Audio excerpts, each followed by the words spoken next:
Welcome to the Sound of Resistance. The recent victories of the Ukrainian armed forces in the northeast in Ukraine have shown that the help of the Western allies was not in vain. The Russian army has been crushed by US weapons since June, and the Ukrainian counterattacks launched in Kherson later expanded to Kharkiv and Donbas. The strength of the Ukrainian armed forces, which is growing day by day, is reducing the resistance of the Russians, but they also need regular support. Close air support was of great importance in the success of the Ukrainian army against the invading Russian troops. Although the Ukrainian Air Force has much more limited opportunities compared to the Russian Air Force, they have produced excellent solutions to provide close air support. Ukraine has achieved this by adapting to the possibilities of developing technology. Of course, the support of their allies that gave them this opportunity was very effective in achieving this. The Ukraine-Russian war once again shown that high-cost fighter jet aircraft are no longer the only element that armies will use to provide close air support to ground combat forces. Drones have a growing popularity in providing close air support to ground armies. These war machines, which cost much less than reconnaissance and warplanes, provide incredible support to ground troops and artillery missile forces behind the front. The Ukrainian army used the drones supplied from Turkey and the USA very actively in its defense against the invading Russians. This gave them a great frontal advantage, but also allowed them to seize the psychological advantage. Now every invading soldier in Ukraine feels the whistling sound of Bayraktar TB2 drone in their ears. Despite this, Ukraine needs more against the superpower in Russia. The USA has made it clear that its support to Ukraine still continues with the aid package it has recently released. The United States announced a new $600 million arms package for Ukraine. The aid is expected to include ammunition, including HIMARS ammunition, and funding for military education and training.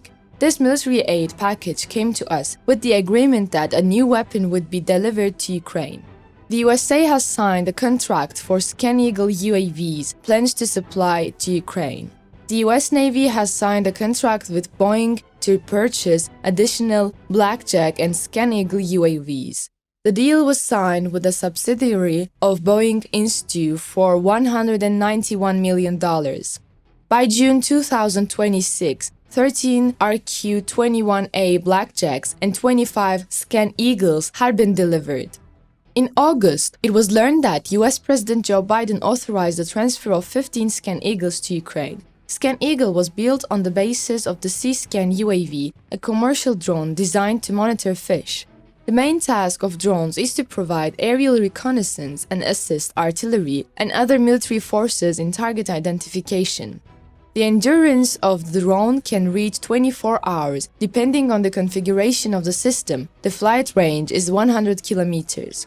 The drone can go up to 139 km per hour.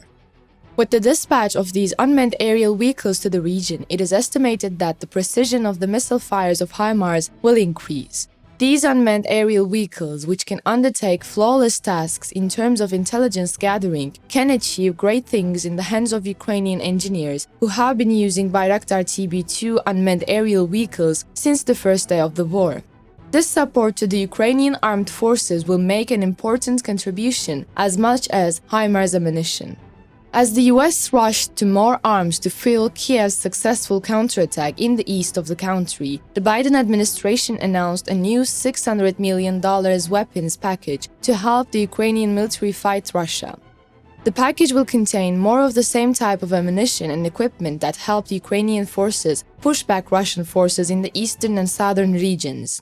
In a statement, US Secretary of State Antony Blinken said, "The Ukrainian people are defending their homeland and fighting for their future with admirable courage and determination. The capabilities we offer are carefully tuned to make the most difference on the battlefield and strengthen Ukraine's hand at the negotiating table when the time comes." The decision to start new aid quickly after nearly $2.9 billion in aid and funding announced last week and more than $3 billion in aid announced at the end of August underscores the United States' intent to ensure Ukraine can continue the striking counteroffensive. Within a few days, Ukrainian troops had recaptured almost the entire Kharkiv region and significantly repulsed the Russian army. Moscow's latest debacle in northeastern Ukraine was its biggest military defeat since the withdrawal of Russian troops from areas near Kyiv more than 5 months ago. Joe Biden gave the latest aid using the Presidential Withdrawal Authority, which allows the president to allow the transfer of surplus weapons from U.S. stockpiles. The White House said it was the 21st time the U.S. Defense Department has pulled weapons and other equipment from shelves for delivery to Ukraine. Since the start of the war, Washington has sent approximately $15.1 billion in security aid to the Kyiv government. Thanks to this figure, the victory of Ukraine, which developed step by step, was clinched.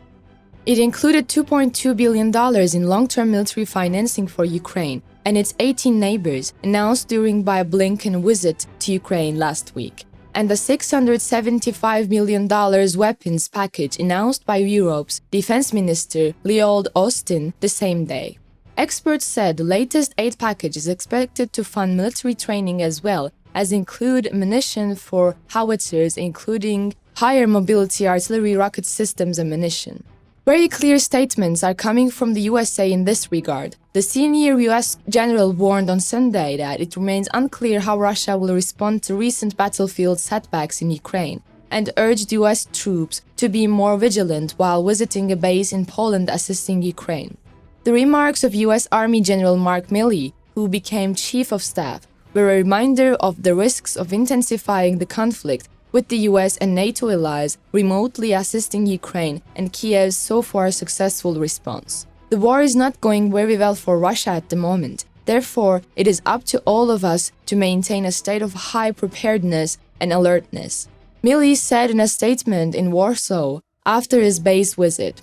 Milley reviewed the base's air defenses, including Patriot missile batteries, which will be the last line of defense should Russia decide to attack the base. Milley did not suggest that US troops in Europe are under increased threat, but said they should be ready.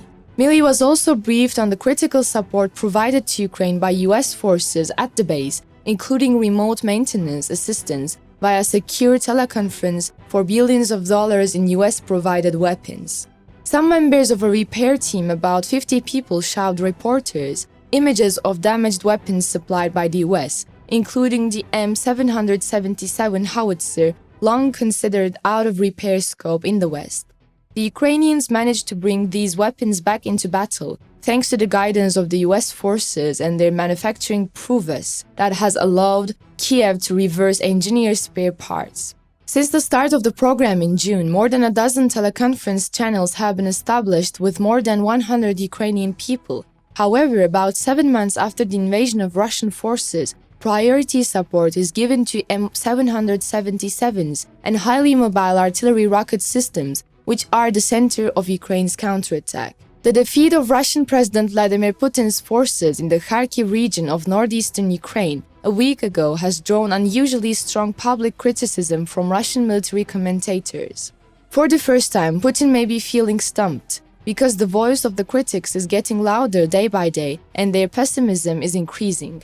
However, there are few frightening points. Putin claims to have fended off the counterattack, but said on Friday that Moscow would respond more forcefully if its troops were put under more pressure.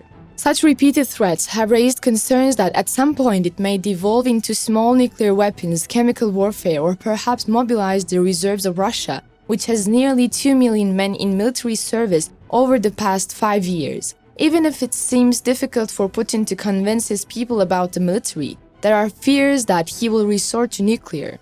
Russian government officials dismissed Western predictions that Moscow would use tactical nuclear weapons in Ukraine. Pressure from the Ukrainian armed forces puts Putin in a corner and could cause him to go even more crazy. Concerns are shared on this issue, and we all hope that this will not be allowed.